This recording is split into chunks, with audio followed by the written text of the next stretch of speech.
Selfie with daughter campaign की जो प्रेरणा है वो मेरी बेटी नंदनी है, जिसकी वजह से मेरे अंदर बदलाव आया। वुमनिया जीडीपी को डोनाल्ड ट्रंप की बेटी इवांका ट्रंप ने लागू किया अमेरिका के अंदर बाकायदा। उन्होंने मेरे उसको लाइक किया प्रॉपर। किसी भी लड़की को अच्छी बहू होने का तगमा और दर्जा तभी मिलता है जब वो लड़के को जन्म देती है, क्योंकि यहाँ कुल दीपक की बात होती है, कुल ज्योति की बात कभी नहीं होती। जब देश 15 अगस्त 1947 को आज़ाद हुआ तो आप ये लगाइए कि पुरुष आज़ाद हुए थे। महिलाओं की आज़ादी तो अभी भी काफ़ी मैं मानता हूँ अभी 70% महिलाएं आज़ाद नहीं हुई है। 10,000 से ज़्यादा गाँव में यात्रा कर चुका हूँ और 150 गांव मैंने खुद अडॉप्ट किए हैं आज तक। मैंने एक रेजोल्यूशन पास कराया कि जो गाली देगा उसको 500 रुपये का जुर्माना है। लाडो पंचायत में लड़कियों के नेतृत्व में पंचायत हुई, हरियाणा में, राजस्थान में, यूपी में, मध्य प्रदेश में, सब जगह। कुछ लोग थे संकीर्ण विचारधारा के जिन्होंने कहा नहीं, महिलाएं नहीं होनी चाहिए।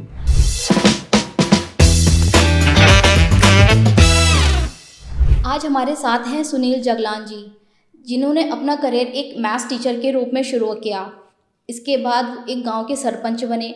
सरपंच बनने के साथ ही उन्होंने एक कैंपेन लॉन्च किया, सेल्फी विद डॉटर, जो भारत के साथ ही पूरे विश्व में काफ़ी फेमस हुआ। वो एक किताब लाडो राइट्स उसके लेखक हैं। उन्होंने 100 से ज़्यादा विमेन एम्पावरमेंट को लेकर प्रोजेक्ट लॉन्च किए हैं। वो आज हमारे साथ इस पॉडकास्ट में मौजूद हैं। आइए हम उनका स्वागत करते हैं। बहुत बहुत स्वागत है आपका सुनील जगलान जी हमारे बहुत शुक्रिया जी। डाइवर्स डायलॉग पॉडकास्ट में। तो आपको हमारे पॉडकास्ट में आकर कैसा फील हो रहा है, सबसे पहले तो हम यही पूछेंगे आपसे। देखिए, पॉडकास्ट आजकल जो जनरेशन जेड है उसकी सबसे पहली पसंद है। देश के प्रधानमंत्री से लेकर और देश के जो सुपर पर्सन कहलाते हैं, चाहे एलन मस्क हो, सभी लोग पॉडकास्ट के द्वारा अपने विचारों को दुनिया भर में लेकर जाना चाहते हैं। तो हर एक पॉडकास्ट का आने वाले समय में जब इसको देखा जाएगा एक इतिहास के तौर पर, तो पॉडकास्ट एक महत्वपूर्ण तरीका रहेगा जिसने संवाद को स्थापित करने के लिए एक नई प्रेरणा हर एक देश को दी है। जैसे आपने हम सभी को एक प्रेरणा का एक बहुत बड़ा मंच दिया है सेल्फी विद डॉटर के साथ, जो सिर्फ इंडिया के साथ ही नहीं पूरे वर्ल्ड में फेमस हुआ है। उसके बारे में हमें आप थोड़ा सा विस्तार से बताइए कि आपने ये कैसे शुरू हुआ, अपने सफ़र के बारे में हमें बताइए आप। देखिए, कोई भी व्यक्ति जब जन्म लेता है तो वो व्यक्ति जब गर्भ में होता है उसकी वहाँ से जर्नी शुरू होती है। फिर उसका जन्म धरती पर होता है, फिर उसकी फैमिली होती है, फिर सोसाइटी होती है, स्कूल होता है, कॉलेज होता है, यूनिवर्सिटी होता है। तो इस दौरान उसके पास अनेकों प्रकार के विचार, घटनाक्रम उसकी ज़िंदगी में घटते हैं। तो सेल्फी विद डॉटर कैंपेन की जो प्रेरणा है वो मेरी बेटी नंदनी है, जिसकी वजह से मेरे अंदर बदलाव आया और उसने जो एहसास मुझे दिए, जो कि हर एक मानव के अंदर होने चाहिए, लेकिन हम पुरुषों के अंदर उस प्रकार के भाव नहीं होते हैं। और क्योंकि हम पुरुष महिलाओं के लिए बहुत बड़ा प्रश्न चिन्ह है। माध्यम जो है सेल्फी विद डॉटर इसलिए बना कि उसमें सेल्फी लेते वक्त बेटी को यूँ ना कहना पड़े स्माइल, वो नेचुरल स्माइल उसमें है। और सेल्फी विद डॉटर जब 9 जून 2015 को मैंने मेरी बेटी नंदनी के साथ लेकर सोशल मीडिया पर डाला था, और शुरू में लोगों को नहीं समझ में आया, लेकिन आहिस्ता आहिस्ता वो पूरे देश के अंदर फैल गया। तो उसका सबसे बड़ा कारण और जो अटैचमेंट थी एक पिता बेटी की, यानी मेरी और मेरी बेटी की, वो लोगों को अच्छी लगी और उन्होंने उसी तरीके से अपनी बेटियों के प्रति अटैचमेंट को खोजा।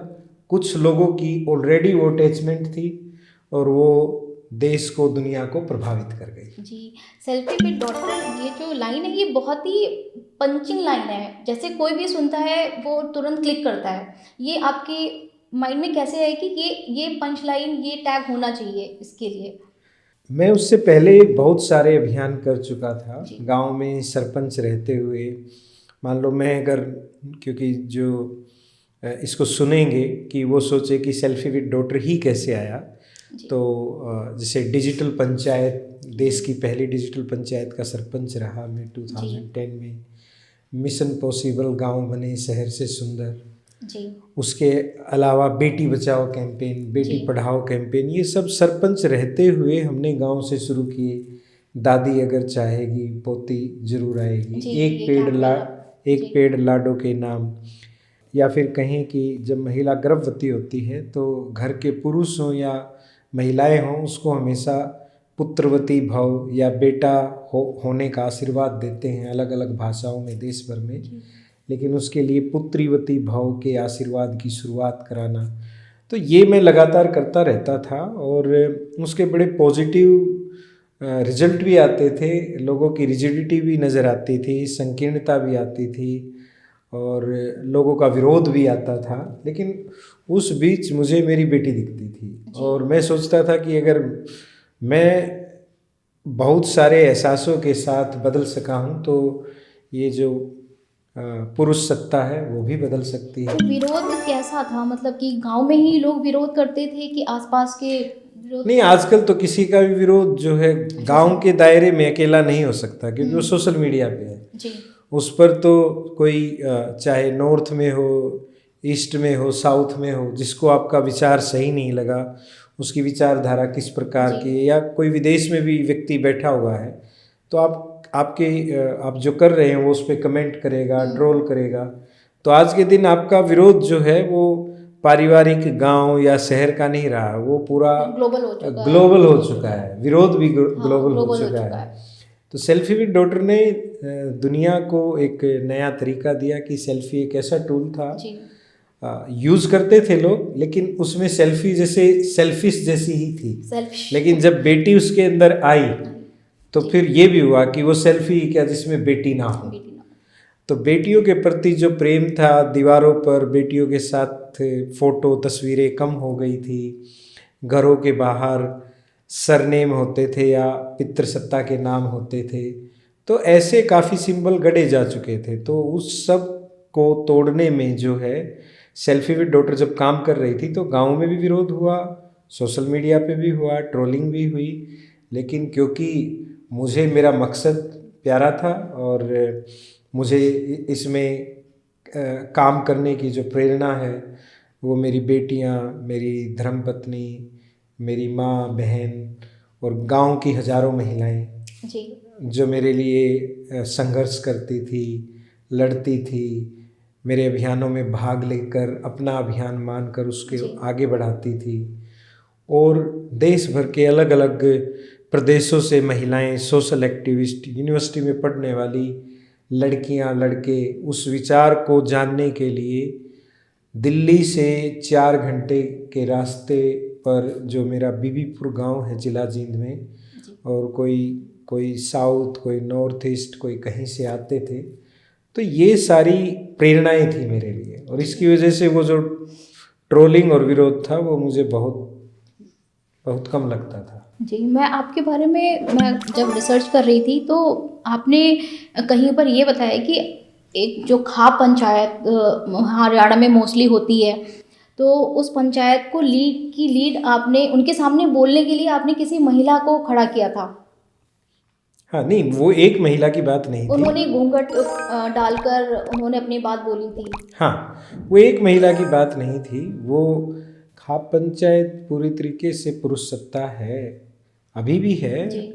और खाप पंचायत में महिलाएं भाग नहीं लेती, जैसे पंचायतों में भी नहीं लेती थी। लेकिन पंचायती राज लागू होने के बाद आज के दिन देश में सरपंच जो हैं महिलाएं बनती हैं। हरियाणा में 50% रिजर्वेशन महिलाओं को मिल चुका है, लेकिन उस समय खाप पंचायत में महिलाएं नहीं होती थी। आज भी कोई इक्का दुक्का कभी कभी ही नज़र आती है। लेकिन उस समय हमने शुरुआत की कि खाप पंचायत अकेले हरियाणा में नहीं होती, राजस्थान में भी होती है, दिल्ली के गाँव में भी होती है, उत्तर प्रदेश के अंदर भी होती है, पंजाब में भी होती है। तो मैंने सभी खाप लीडर्स को मेरे गाँव में बुलाया था और विषय था कन्या भ्रूण हत्या रोकने के लिए महाखाप महापंचायत। लेकिन उसमें कुछ लोग थे संकीर्ण विचारधारा के, जिन्होंने कहा नहीं, महिलाएं नहीं होनी चाहिए। फिर हमने जिद करके ये जो कुप्रथा थी कि महिलाएं ना हो, उसको ब्रेक किया। 2 महीने लगे और वो आज तक इतिहास में 14 जुलाई 2012 को जो खाप पंचायत हुई, जिसमें हजारों महिलाओं ने देश भर से भाग लिया। महिलाएं बेशक से घूंघट में थी, लेकिन अपनी बात बड़े सलीके से, तरीके से और ज़ोरदार तरीके से ऐसी सुनाई कि वहाँ जब किसी शरारती तत्वों ने वो माइक की डोरी भी काट दी थी तो वहाँ सन्नाटा छा गया था। 5000 के करीब लोग थे और बोलने वाले की उम्र 92 ईयर थी। तो आप समझो कि औरतों में अपने लिए बदलाव करने का जो जज्बा था वो कितना महत्वपूर्ण था। मैं तो चलो उसमें एक ऐसा रोल प्ले कर रहा था कि मुझ में अच्छा बदलाव हो, मैं अच्छा मनुष्य बन सकूँ, मैं अच्छा पिता बन सकूँ। उस बदलाव के दौर में जो मेरे गांव की महिलाएं प्रेरणा थी, और उसके बाद तो प्रदेश और देश से कितनी सारी महिलाएं हमारे साथ जुड़कर काम करती रही जी।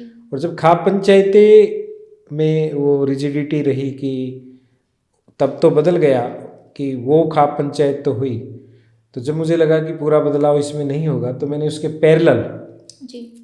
एक दूसरा प्लेटफॉर्म लाडो पंचायत खड़ा कर दिया। उसमें क्या है लाडो पंच? उसमें लड़कियां होती हैं, अपनी बात लड़कियां उनके हकों की बात स्वयं करती है। आपने सुना होगा, सभी जो श्रोता हैं, दर्शक हैं, वो भी जानते होंगे कि लड़कियों की शादी की उम्र जो है वो 18 वर्ष है, लड़कों की 21 वर्ष है। तो हमने लड़कियों से पूछा कि क्या होना चाहिए, तो पुरुष जो है वो कह रहे थे 18 से 16 कर दो। और फिर हमने इस पे 16 कर दो। हाँ, लाडो पंचायत में लड़कियों के नेतृत्व में पंचायत हुई। हरियाणा में, राजस्थान में, यूपी में, मध्य प्रदेश में, सब जगह हम कराते थे, लेकिन उसकी लीडरशिप पूरी तरीके से लड़कियों की होती थी। और इस लाडो पंचायत में आप समझिए 1-2 हज़ार लड़कियां अलग अलग जगहों से भाग लेने के लिए आती थी। फिर उन्होंने माननीय प्रधानमंत्री नरेंद्र मोदी को, फिर हमने पोस्ट कार्ड कैंपेन भी चलाया। 10,000 से ज़्यादा पोस्ट कार्ड पीएम को पोस्ट किए कि लड़कियों की शादी की उम्र जो है लड़कों के बराबर 18 से 21 कर दी जाए। तो आप जादू देखिए लाडो पंचायत का कि भारतीय संसद में कमेटी बनाई गई, कैबिनेट में बिल पास हुआ, अभी नहीं पास हुआ है लोकसभा राज्यसभा में, कैबिनेट में पास हुआ और पूरे देश में से लाडो पंचायत को ही बुलाया गया। मेरे साथ देश भर में से कुछ लड़कियां जो कमेटी बनी वहां तक पहुंची। तो ये ताकत है कि जब हमें प्रेरणा और एहसास हो जाता है तो हम विरोधों को नहीं देखते, हम हमेशा अच्छा करने की तरफ लग जाते हैं। और लड़कियां और महिलाएं खासकर, और आज के दिन कुछ अच्छे पुरुष भी इन सभी अभियानों में बड़े भागीदार के रूप में उभरे हैं। तो ये हम लोग इतने आगे बढ़ चुके हैं, इंडिया इतना आगे बढ़ चुका है, लेकिन हमारी जो महिलाओं को लेकर जो सोच है वो अभी भी इतनी छोटी, इतनी संकीर्ण क्यों बनी हुई है? क्यों हम उससे आगे नहीं बढ़ पा रहे, जबकि हम लोग इतने डेवलप हो चुके हैं, वर्ल्ड की 4th इकोनॉमी हम लोग हो चुके हैं? इस चीज़ को आप, चलो मैं अकेले भारत के बारे में तो क्या बात कहूँ, आप अमेरिका का उदाहरण लीजिए। अमेरिका की आज़ादी को 250 वर्ष पूरे हो गए हैं। हम तो 1947 में हुए और 2025 अभी चल रहा है, तो 78 हुए हैं। 250 वर्ष में उनकी मेन लीडरशिप में कभी महिला नहीं आ सकी, कभी देश की राष्ट्रपति जो है महिला नहीं बन सकी, और जब कभी महिला उम्मीदवार खड़ी हुई है तो उसको हरा दिया गया, क्योंकि वो लोग भी महिला का नेतृत्व नहीं चाहते। अब आप विकास किसको समझते हैं वो लोगों पे निर्भर करता है। वहाँ पे भी जो रूलिंग पार्टियाँ हैं कभी भी इस तरीके से उम्मीदवार नहीं बनाती है, क्योंकि वो बहुत सारे देशों को डोमिनेट करना चाहता है वो देश।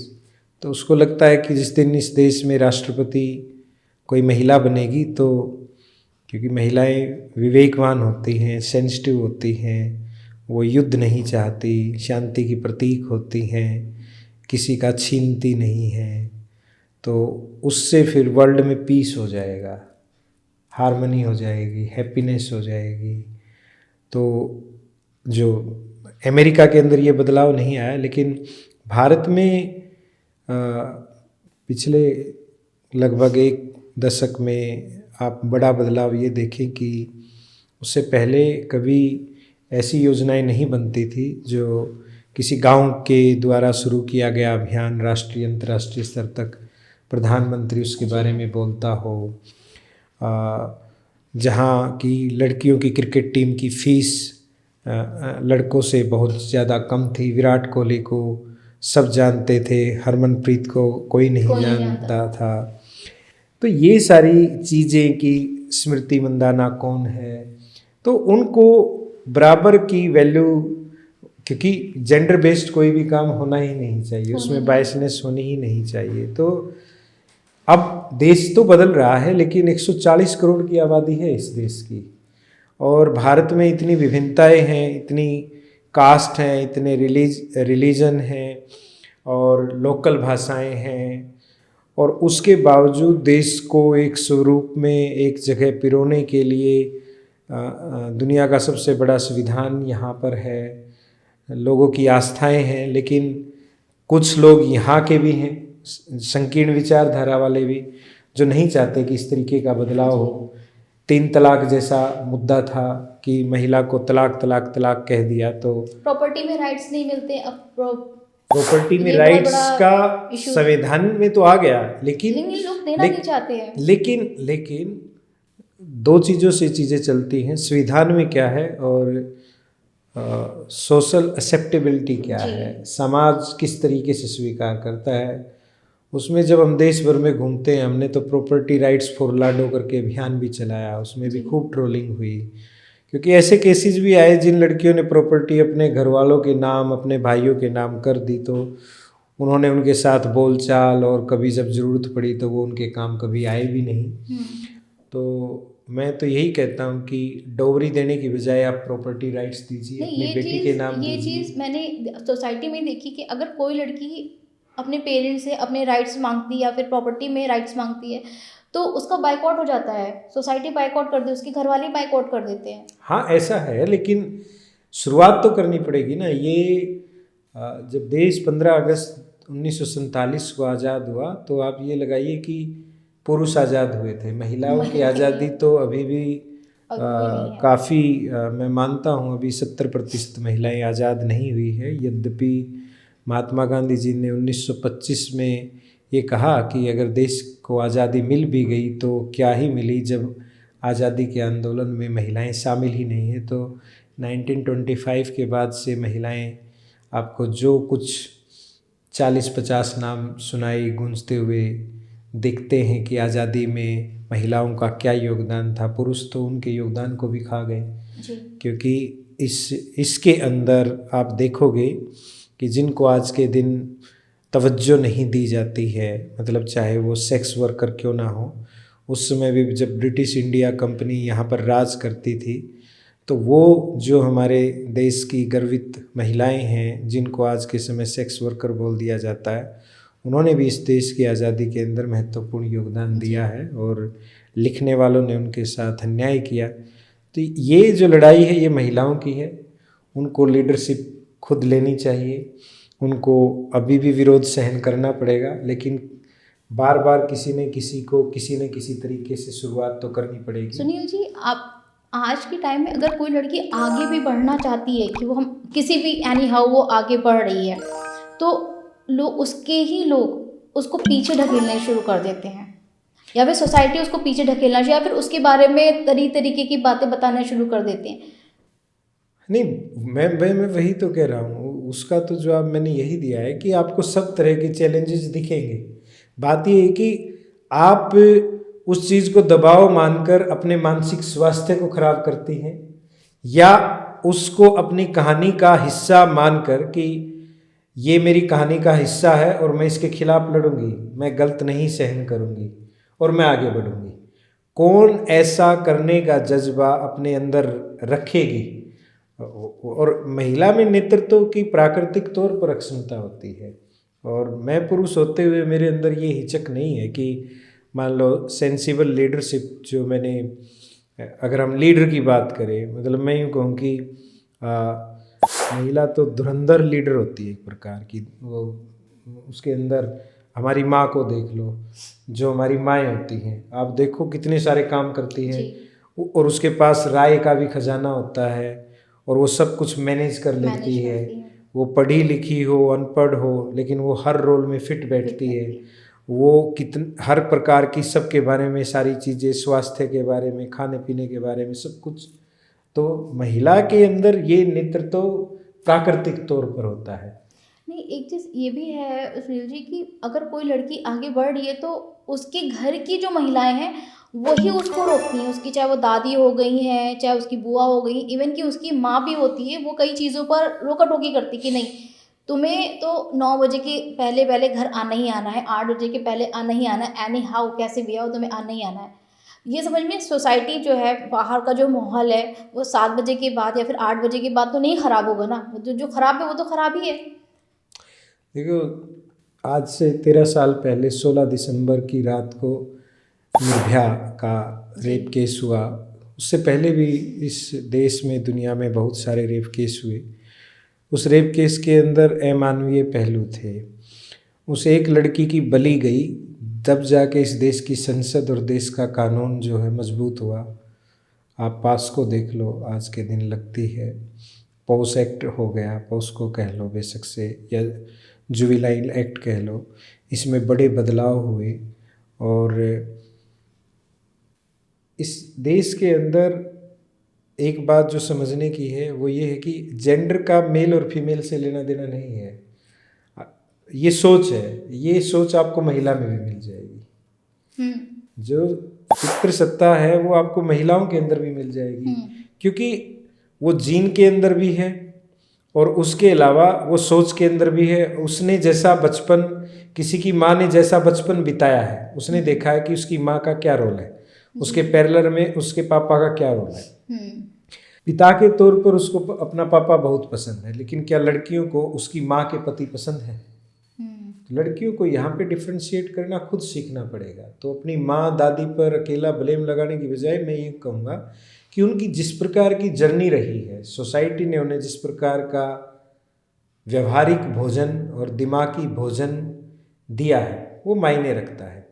और भावनात्मक हिंसा उनके साथ किस प्रकार की होती है, उनके साथ भावनात्मक पहलू, उनको कितनी प्रकार की भावनाओं को सहन करना पड़ता है, जिसको हिंसा के रूप में तो सबूत के तौर पर प्रस्तुत करने के लिए उसके पास कुछ होता ही नहीं है।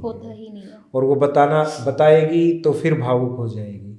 इसलिए पहलू तो बहुत सारे हैं, लेकिन हमें क्या देखना है, हमें नई रोशनी की तरफ जाना है। लेकिन ये भी है ना सुनील जी कि मतलब मैं अपने आसपास जो मैं देख रही हूँ कि चेंज तो हुआ है, लेकिन जो घर की बड़ी औरतें हैं जैसे दादी हो गई या फिर नानी हो गई, उनके मन में, उनके उसमें अभी चेंजेस नहीं आया। अभी लड़की, अगर वो किसी के घर में 2 लड़कियां पैदा हो गई और तीसरी अगर है, 2 लड़कियां हैं और तीसरी पैदा हो गई, तो उनका मुंह बहुत ज़्यादा ही गंदा बनता है। नहीं, ये मैं फिर से आपको यही कह रहा हूँ कि वो पितृसत्ता है ना उनके अंदर। आप साइंटिफिक लैंग्वेज से समझाता हूँ। और फिर वो ऐसा बिहेव करती हैं कि उनकी लड़की के ऊपर बहुत बड़ा जुल्म हो गया कि 3 लड़कियां हो गई हैं। देखो, वैसे तो वो साइंटिफिकली तो ये है कि महिला के अंदर तो लड़का और लड़की दोनों को जन्म देने की क्षमता होती है, पुरुष के अंदर से सिर्फ लड़की की XY दोनों उसमें होते हैं। ये उनको समझ में नहीं ये उनको समझ में नहीं आएगा, लेकिन वो सही है कि किसी भी लड़की को अच्छी बहू होने का तगमा और दर्जा तभी मिलता है जब वो लड़के को जन्म देती है, क्योंकि यहाँ कुल दीपक की बात होती है, कुल ज्योति की बात कभी नहीं होती है। ये है बात, उनको जैसा परोसा गया। आप समझिए, आपका जन्म अगर चाइना में होता तो आप मैंड्रिन लैंग्वेज बोल रहे होते, आपका जर्मनी में होता तो आप उस देश की भाषा बोल रहे होते। तो ये भाषा और विचार उसको उसकी विरासत में मिले हुए हैं पूरे तरीके से। ये सुनील जी कैसे चेंजेस आएंगे? ये हमारे गांव का चेंज देखो। मैं अकेला एक सरपंच आज के दिन टीम बनाकर देश के 10,000 से ज़्यादा गांव में यात्रा कर चुका हूं और 150 गांव मैंने खुद अडॉप्ट किए हैं आज तक, और वहां पर बदलाव आया है। मेरे गांव में सेक्स रेशियो हरियाणा में सबसे बुरा था, आज के दिन देखिए सबसे अच्छा मेरे गांव का है। लेकिन उसमें आप देखिए कि एक पूरा दशक लग गया एक ही काम को लगातार करना। कंसिस्टेंसी के साथ करना, ईमानदारी के साथ करना, सफलता मिलेगी या नहीं मिलेगी इसके बगैर सोचे उस काम को करना।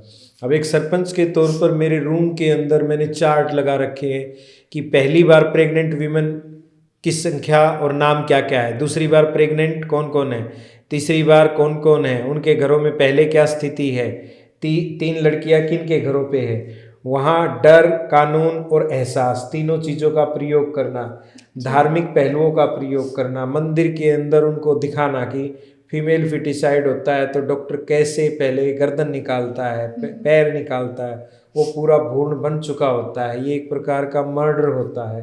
तो ये बातें सीधे उन्होंने कभी देखी नहीं है ना, उनको लगता है कि सफाई करा ली, उनको नहीं पता होता कि वो भ्रूण बन चुका होता है और ये पूरा मर्डर होता है। आप किसी भी महिला को दिखा दीजिए, अगर कोई वो महिला कभी भ्रूण हत्या के लिए तैयार हो जाए या कोई महिला जन्म लेने के बाद भ्रूण हत्या करवा दे तो देश के अंदर लड़कियों को मारने के तरीके तो अलग अलग हैं कि जिनके पास पैसा नहीं है वो जन्म दिलवा देंगे, उसके बाद उसको खाना पीना उसका कम कर देंगे, कुपोषण का शिकार हो जाएगी, उसकी मौत हो जाएगी। कितनी सारी लड़कियां हैं जिनको कहा कि ये बाल्टी में डूब के मर गई, कुएं के अंदर गिर गई, किसी को कुएं में फेंक देते थे, कहीं पर मिट्टी के टीले होते थे तो मिट्टी में डाल देते थे, किसी को बाल्टी में डाल के ऊपर से दूध डाल देते थे। ऐसे कत्ल बहुत सारे हुए हैं और आज भी हो रहे हैं। आज अलग प्रकार के चैलेंज है, आज एमपीटी किट आ गई हैं, उनके द्वारा कर दिया जाता है। आज जो रिसोर्सफुल लोग हैं देश के अंदर, अगर गरीब और मिडिल क्लास को छोड़ दिया जाए, रिसोर्सफुल लोगों का सेक्स रेशियो आप निकालोगे 500 भी नहीं मिलना जी। और उन घरों का आप आज के दिन देखोगे तो 1300 मिल जाएगा जी। जिसके पास पैसा नहीं है उसके चैलेंज अलग हैं, और जिसके पास पैसा है वो सोचता है कि हमारे दो का नारा था, उसमें तो एक लड़का और एक लड़की दिखते थे, तो सोचते हैं कि हमारे घर में एक लड़का और एक लड़की हो, तो वो इस प्रकार से अपने रिसोर्सेज पैसे का प्रयोग करते हैं। अल्ट्रासाउंड जब अर्ली 90s के अंदर आया तो उसका प्रयोग सबसे ज़्यादा रिसोर्सफुल पर्सनों ने किया। और आज भी जो जिनके पास रिसोर्स है वो इंडिया में नहीं हो कर पाते हैं, वो बाहर कंट्री में चले जाते हैं, वो टूरिज्म बन गया है। क्योंकि जब तक हालांकि ऐसे कितने सारे, मैं अकेला उदाहरण नहीं हूँ जिसकी 2 बेटियां हैं, वो गर्वित पिता है, वो अपनी बेटी के 13 की ईयर में अगर उसको पीरियड आते हैं तो वो उसको अपने पास पूरे तरीके से उसकी केयर करता है, उसको समझाता है, वो पूरी बात उसको बता देती है। वो महीने में पीरियड के टाइम अगर दुखी होती है तो उसको मम्मी के साथ पापा भी बराबर रूप से याद आता है, उसको कुछ मंगवाना है तो पापा से भी हेजिटेशन नहीं करती है। और वो लड़की अपने क्लास में 8th क्लास में होते हुए अपनी क्लास की लड़कियों को बता देती है कि पीरियड आना नेचुरल चीज़ होती है। और वो स्कूल के अंदर फर्स्ट पीरियड स्माइल कैंपेन चलाती है, इतनी छोटी उम्र के अंदर वो गाली मुक्त स्कूल चलाती है। तो आप देखो घर में जैसा माहौल होगा वैसे ही आगे आने वाली जो हमारी पीढ़ी है वो उसी प्रकार से होगी। तो यूँ देखें कि दुनिया में क्या हम बड़ा कर सकते हैं। पहले बदलाव स्वयं के अंदर होना जरूरी होता है, घर से ही होता है बदलाव, घर से नहीं होता, पहले स्वयं के अंदर होता है, फिर घर के अंदर होगा, फिर आप जिस गली मोहल्ले में रहते हैं वहाँ पे प्रयास करना होता है। समस्याएं गिनाने से, सोसाइटी में कमियां निकालने से कभी कुछ नहीं होता है। समाधान निकालने के लिए आपको स्वयं आगे आना होता है और पहले खुद में बदलाव, चारित्रिक पूरा बदलाव कि आप जैसे स्वयं हैं, तभी तो आप सोसाइटी के लिए कह सकते हो ना कि हाँ ऐसा मत कीजिए, मैं ऐसा हूँ। अदरवाइज तो दूसरे कहेंगे खुद तो ऐसे हैं और हमसे ऐसी अपेक्षाएं रखते हैं। जी जी जी। गालीबंद घर एक ऐसा कैंपेन है जो जब मैं पीवीपुर गांव का सरपंच रहा और मैं क्योंकि महिला हितैषी ग्राम पंचायत बना रहा था उस समय, तो एक बार एक गांव में एक झगड़ा हुआ, उसमें 2 पक्ष थे और मेरे सामने उन्होंने आपस में महिला संबंधी गाली दी। वहाँ महिलाएं भी बैठी थी, तो मैंने बड़ा शर्मिंदा महसूस किया और उसके लिए मैंने एक रेजोल्यूशन पास कराया कि जो गाली देगा उस पर 500 रुपये का जुर्माना लगेगा। वहाँ से उस चीज़ की शुरुआत की थी। फिर मैं जिस भी प्रदेश गांव जहाँ जाता मैं उस पर बातचीत करता, डायलॉग करता और सर्वे भी करता था। तो लास्ट 11 सालों में मैंने सर्वे भी किया और मैंने पाया कि दिल्ली के अंदर 80% लोग माँ बहन बेटी की गाली देते हैं। दिल्ली में नहीं सर, हर जगह गाली देते हैं, पूरे परसेंटेज अलग है, गाली देते हैं। परसेंटेज अलग है। हाँ। नॉर्थ ईस्ट और कश्मीर के अंदर 7 से 15% के बीच में ही गाली दी जाती है। लोग गाली देते हैं, और 28 से 30% लड़की और महिलाएं भी गालियां देती हैं। तो गाली जो है एक मानसिक रोग होता है, और गाली में प्राइवेट पार्ट का प्रयोग किया जाता है, या माँ बहन बेटी को लेकर आप असोल्ट करते हैं। तो इससे आगे आने वाली जो जनरेशन है, घर का बच्चा है, सोसाइटी है, वो फिर सबसे पहला जो मानसिक हिंसा महिला के साथ करती है वो यही गाली के रूप में होती है, और यहीं से शुरुआत होती है। लेकिन लोगों ने आजकल बगैर गाली के हंसना तक छोड़ दिया है, क्योंकि लोग अपनी फ्रस्ट्रेशन गाली देकर ही निकालते हैं। फ्रस्ट्रेशन की बात नहीं, वो उनको किसी ने गलत भाषा में सिखा दिया कि फ्रस्ट्रेशन अकेले में जाके निकाल लो, गाली दे लो तो इससे ठीक हो जाएगा। नहीं, गाली ऐसा तो कुछ नहीं है। गाली तो आजकल एक ट्रेंड हो गया। आप मूवीज़ में देख लीजिए, आप किसी ड्रामा में देख लीजिए, या फिर जो सीरीज़ आती है उसमें गाली बहुत बहुत ही कॉमन है। बिना गाली के तो वो बात ही नहीं करते हैं। हाँ, ऐसा है, क्योंकि उनको जब दर्शक जिस चीज़ के मिलेंगे, जिस चीज़ को देखेंगे, कंटेंट उसी प्रकार का बने। जो इन्फ्लुएंसर है वो तो उनका कोई भी आप कंटेंट देख लीजिए, बिना गाली के उनका कंटेंट पूरा ही नहीं होता है। हाँ, वो इसलिए कि जो दर्शक हैं वो वैसा सुनना चाहते हैं, उनके अकॉर्डिंग ही फिल्में बनती हैं। अगर पहले की जब फिल्में होती थी उसमें किसी विलन को हीरो से बड़ा दिखा दिया जाता था तो वो फिल्म फ्लॉप हो जाती थी। आज के दिन विलन जिसमें बहुत हिट हो जाए तो वो फिल्में हिट हो जाती हैं जी। तो ऐसी जो पिछले दिनों से सिनेमा भी एक बड़ा आईना होता है समाज का, वो क्योंकि वो इन्वेस्ट करते हैं, पैसा लगाते हैं, तो वो ऐसी ही कहानियाँ लिखते हैं। और आज के दिन चाहे स्टैंड अप कॉमेडियन हो, चाहे खिलाड़ी हो, तो वो अब उन्होंने भी वो गालियाँ अपनी परिवार से, अपने स्कूल से, सोसाइटी से सीखी हैं। और उनको लगता है कि दो दोस्तों के बीच में बहन की गाली बड़ी आरामदायक दी जा सकती है, वो कभी भी ऑब्जेक्शन नहीं करते हैं। लेकिन जब लड़ाई हो, जब ऐसी गाली हो, तो थाने कोर्ट तक लोग पहुंच जाते हैं। तो इसके लिए गाली बंद घर अभियान शुरू किया गया, और देश में 55% लोग माँ बहन बेटी या अन्य जो गालियाँ हैं वो देते हैं। ऐसा हमने हमारी सेल्फी विद डॉटर फाउंडेशन के द्वारा पूरा जो एक्सटेंसिव सर्वे किया गया, और ये दुनिया में पहली बार इस प्रकार का कोई सर्वे हुआ।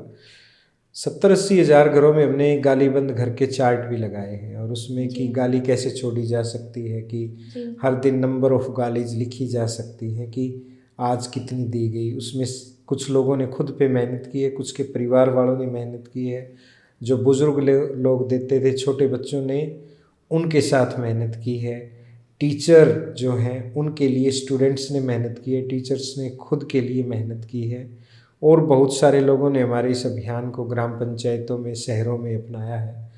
और मुझे बड़े पॉजिटिव रिस्पॉन्स भी इसको लेकर मिलते हैं कि लोग इसकी बहुत तारीफ़ करते हैं। और विश्व भर से भी जब मेरे पास बहुत सारा मीडिया और लोग पहुंचते हैं तो कहते हैं कि हमने कभी ऐसा सुना नहीं कि इसको लेकर भी काम हो सकता है। ये आपके कैंपेन का क्या इम्पैक्ट क्या आया?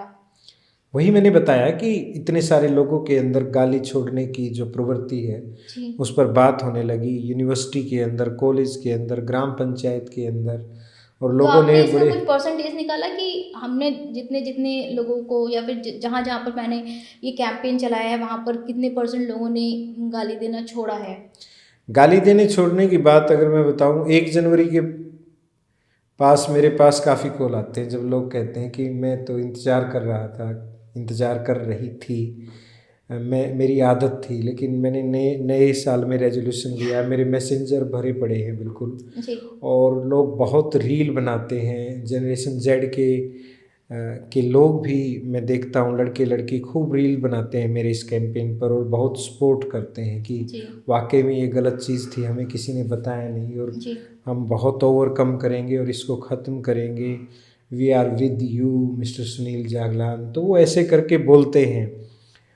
जनरेशन जेड की थोड़ी सी वो कैब थोड़ी सी अलग होती है, तो वो मतलब वो प्यार से मुझे ZEDADDY ऐसे करके भी टैग करके लिख देते हैं। तो मैं यूँ देखता हूँ कि कोई विचार छोटे से गांव से शुरू होके कैसे देश भर में चल रहा है। अब हमने जी अब्यूज़ फ्री वर्ल्ड करके इसे दूसरे देशों में भी ले जाने की, क्योंकि जी सेल्फी विद डॉटर जैसे 80 देशों में फैल गया फैला था। हुआ है। और ये भी ऐसी डिमांड है, क्योंकि जब मैं बहुत अच्छे इंटरनेशनल प्लेटफॉर्म्स पे देखता हूँ तो इंटरनेशनल जर्नलिस्ट जो है इस पर स्पेशल स्टोरी करने के लिए जी आते हैं, तो मुझे लगता है कि इसका प्रभाव, क्योंकि पहले कभी इसको लेकर बातचीत नहीं हुई, बातचीत नहीं हुई। हमने बातचीत शुरू की तो बातचीत हो भी रही है, प्रयास हो रहे हैं। और मैं देख के हैरान होता हूँ कि लोगों ने इस पर प्ले बनाए हैं और प्ले करते हैं इस चीज़ पर।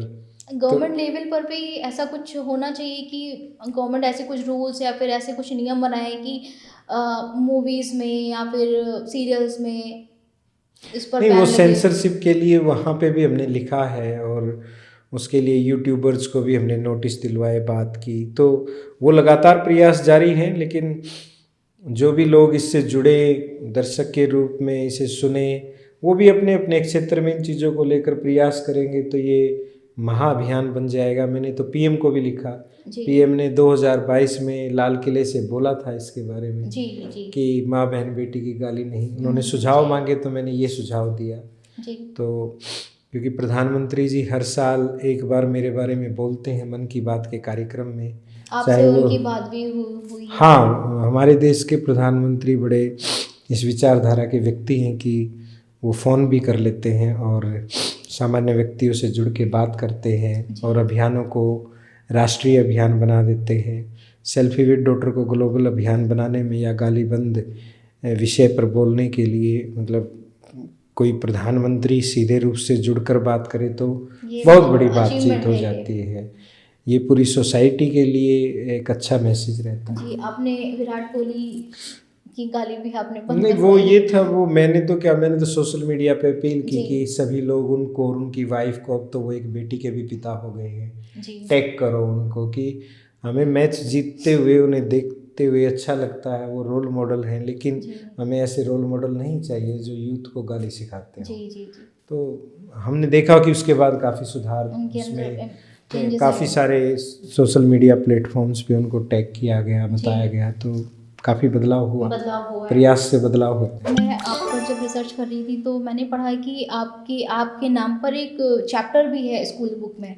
हाँ, आईसीएसई बोर्ड में मेरे गांव में एक सरपंच के तौर पे जो मैंने देश की पहली महिला हितैषी पंचायत और बालिका हितैषी पंचायत, डिजिटल पंचायत बनाई, बेटी बचाओ अभियान शुरू किया, बेटियों के नाम से नेम प्लेट लगाई, बेटियों के नाम से पेड़ लगाए, रास्तों के नाम बेटियों के नाम पर हुए, और गांव में महिलाओं के स्वास्थ्य और उनके चेहरे पर खुशी के लिए काम किया। तो वो 8वीं कक्षा में एक पूरा लेसन है इंग्लिश में, और वो देश भर में पढ़ाया जाता है। इवन यहाँ के जो स्कूल दूसरे कंट्रीज़ में भी, लाइक दुबई भी हैं, वहाँ पर भी वो लेसन है। आपके ऊपर एक डॉक्यूमेंट्री मूवी भी बनी है और उसको नेशनल अवार्ड भी मिला हुआ है। उसके हाँ, बारे में हमें थोड़ा नेशनल बताइए। नेशनल अवार्ड जो है, जो भारत सरकार नॉन फीचर की कैटेगरी में डॉक्यूमेंट्री फिल्म को देती है, तो जी सनराइज डॉक्यूमेंट्री बनी। 3 साल वो मेरे ऊपर शूट हुई और उसमें मेरी यही जर्नी दिखाई गई कि किस तरीके से, क्योंकि मैं सच्चाई बताता हूँ, मैं ये नहीं बताता कि मैं शुरू से सही हूँ, मैं बताता हूँ कि पितृसत्ता, पुरुष सत्ता मेरे अंदर भी थी। वो कैसे मेरे पेरेंट्स से, ग्रैंड पेरेंट्स से मेरे अंदर आई, सोसाइटी से मेरे अंदर आई, कैसे मैंने उसको पहचाना, कैसे उस वायरस को दूर किया, कैसे एहसास का जन्म हुआ, और कैसे मैं मेरी बेटियों के लिए अच्छा समाज बनाने के लिए आज के दिन कोशिश कर रहा हूँ। जी अभी आपकी कौन कौन से कैंपेन चल रहे हैं इंडिया में और इंडिया के बाहर भी? कैंपेन तो करीबन 100 के करीब 100 के कैंपेन्स हैं करीब हमारे, हैं। और सभी कैंपेन बड़े महत्वपूर्ण हैं जी कि चाहे अभी मेनोपॉज क्लासेज फॉर मेन भी चलता है कि, अच्छा इसमें क्या है इस कैंपेन में? मतलब महिला में एक उम्र के बाद जो मेनोपॉज की स्थिति, प्री मेनोपॉज की जी स्थिति, पोस्ट मेनोपॉज की स्थिति, तो हमें अपनी माँओं के लिए, अपनी जीवन साथी के लिए इस चीज़ को समझना जानना बहुत ज़्यादा ज़रूरी जी है, जी क्योंकि देश में 98% पुरुषों को मेनोपॉज के बारे में नहीं नहीं पता पता और था। मेरे ख्याल से इस पर कोई इतना ज़्यादा बात भी नहीं होती बात है। नहीं होती है, लेकिन मैं गांव में भी बात करता हूं, गांव के मैं पुरुषों से भी, महिलाओं से भी, जी यूनिवर्सिटी के स्टूडेंट से, कॉलेज के स्टूडेंट से, म्यूनसिपल काउंसिल के वार्ड में भी बातचीत करते हैं और हिचकिचाहट नहीं होती। ऐसे ही ब्रेस्ट कैंसर अवेयरनेस के लिए हम काम करते हैं, वेजाइनल इन्फेक्शन दूर करने के लिए, उसके लिए भी कैंपेन चलता है। देश के अंदर आप देखोगे करीबन 68% लड़कियों को वेजाइनल इन्फेक्शन, गलत प्रकार के सैनिटरी पैड और स्वच्छता की जानकारी, माहवारी स्वच्छता के बारे में पूरी जानकारी ना होना, उस पर बातचीत ना होना की वजह से हो जाती है। तो क्या ही दुनिया बनाएंगे हम जब जिस देश में लड़कियों के चेहरे पे सच्ची आज़ादी की मुस्कान ना हो। और वो मुस्कान तभी आ सकती है जब हम इस प्रकार के अभियान चलाएं। ये स्वास्थ्य को लेकर ऐसे ही देश भर में लाडो पुस्तकालय बनाते हैं, लड़कियां कंपटीशन की तैयारी गांव में ही लाइब्रेरी के अंदर, गांव में लाडो पुस्तकालय होते हैं, लाडो पुस्तकालय होते हैं और उनको एस्टेब्लिश किया जाता है। कितनी सारी लड़की महिलाओं को भी शादी के बाद उन्होंने अपनी जॉब की इच्छा कि मैं जॉब करूंगी, गवर्नमेंट जॉब की तैयारी करूंगी। और हम बड़े सोशल मीडिया प्लेटफॉर्म पे भी, जैसे लाडो गो ऑनलाइन करके कैंपेन है उसमें, क्योंकि सोशल मीडिया पे भी लड़कियों को प्राइवेट अकाउंट या आप कहो कि दूसरे नाम से अपने अकाउंट बनाने पड़ते हैं, तो उसको लेकर भी अवेयरनेस। और फिर वो अवेयरनेस मैंने एक बुक लिखी है, उसका सेकंड वर्जन भी भारतीय न्याय संहिता के अकॉर्डिंग आया है, लाडो राइट्स। राष्ट्रपति जी द्वारा उसका विमोचन किया गया था और राष्ट्रपति प्रणब मुखर्जी जी ने मेरे इन सारे अभियानों को स्मार्ट ग्राम परियोजना के तहत देश भर में के 100 गांव में लागू भी किया। तो वो एक प्रॉपर मेरा मॉडल है इन सभी कैंपेन्स का, जो सेल्फी विद डॉटर फाउंडेशन के अंदर चलता है, Bibipur model of women empowerment and village development. ये फाउंडेशन स्टार्ट किया था, ये फाउंडेशन भी स्टार्ट करवाया, ऐप भी स्टार्ट कराया, इस मॉडल को 100 गांव में लागू भी कराया और अब 150 गाँव से बीबीपुर मॉडल के पूरे हो चुके हैं। तो अब मैंने एक दूसरा सुनील जागलान ग्रामीण विकास मॉडल भी तैयार किया है, जिसमें समावेशी विकास पर बातचीत की है। और मतलब सस्टेनेबल डेवलपमेंट जो गोल हैं हमारे, उनको कैसे अचीव किया जा सकता है गांव के अंदर, शहरों के वार्ड के अंदर। तो इस तरीके से जो हमारी जर्नी है वो चल रही है और इसमें मेरे साथ हज़ारों लड़कियां साथ में काम करती हैं, हज़ारों लड़के साथ में काम करते हैं और उन सभी की वजह से संभव उसका कि गांव से निकले हुए साधारण से युवा के 100 से ज़्यादा अभियान हो गए हैं। और मुझे इस प्रकार की उपलब्धि मैं इसलिए बताना चाहता हूं कि जो लोग इस पॉडकास्ट को सुने, जो युवा युवतियां सुने, वो भी समझे कि अगर वो इस तरीके से काम करेंगे तो ये उपलब्धियां उन्हें भी मिल सकती है। कि 2 बार नेशनल अवार्ड मुझे मिला और देश के प्रतिष्ठित न्यूज़पेपर, चाहे न्यूयॉर्क टाइम्स हो, गार्डियन हो, कॉस्मोपॉलिटन हो, वैनिटी फेयर हो, और चाहे NHK चैनल हो, फ्रेंड्स 24 हो, आरते हो, दुनिया की सारी भाषाओं के जर्नलिस्ट जो हैं बगैर सिंगल पेनी खर्च किए हुए आज तक हमारे किए गए कार्यों पर डॉक्यूमेंट्री फिल्म बनाने, रिपोर्टिंग करने के लिए आते हैं। और सभी युवाओं को इससे जुड़ा रहना चाहिए। मैं यूनिवर्सिटी में आज के दिन जब प्रोफेसर के पद पे काम करता हूँ तो वहाँ पर भी महर्षि दयानंद विश्वविद्यालय में हमने सामाजिक सरोकार के विषयों को आगे बढ़ाया है और वहाँ के वाइस चांसलर आदरणीय राजवीर सिंह की लीडरशिप में हमने वहाँ पे भी सामाजिक सरोकार के अनेकों विषयों पर काम शुरू किया है। जैसे चाहे वो नशा मुक्त घर हो या एनीमिया मुक्त पोषण युक्त अभियान हो, ताकि क्योंकि जब लड़कियां एनीमिक होती हैं, विटामिन डी की कमी होती है, कैल्शियम की कमी होती है, तो उन्हें इनका पता नहीं होता है। तो यूनिवर्सिटी स्तर पर भी मैं जहाँ पर होता हूँ एक अच्छे स्टेक होल्डर के रूप में वहाँ पर काम करने की कोशिश करता हूँ और मेरा लक्ष्य है कि 2026 में मैं 75 बालिका सरपंच जो बिलो 18 है, बच्चों की चाइल्ड फ्रेंडली पंचायत के अंतर्गत देश भर में बनाऊं। और तो अभी ऐसा कुछ इनिशिएटिव है नहीं इंडिया में? ये हमने शुरू कर रखा है। जब मैं सरपंच था तो ये सारी एक्सरसाइजेज मैंने की हुई है। लाडो पंचायत शुरू किया हुआ था। लाडो पंचायत थी, बालिका पंचायत, जिसमें बच्चे जो हैं अपना बाल सरपंच, बालिका सरपंच स्वयं चुने। तो ऐसे ही हमने अभी सरसोद के अंदर देश की पहली ऐसी बालिका पंचायत बनाई भी है, जिसमें गांव की सारी लड़कियों ने वोट उनके एक प्रकार से सिंबॉलिक रूप में तैयार किए गए।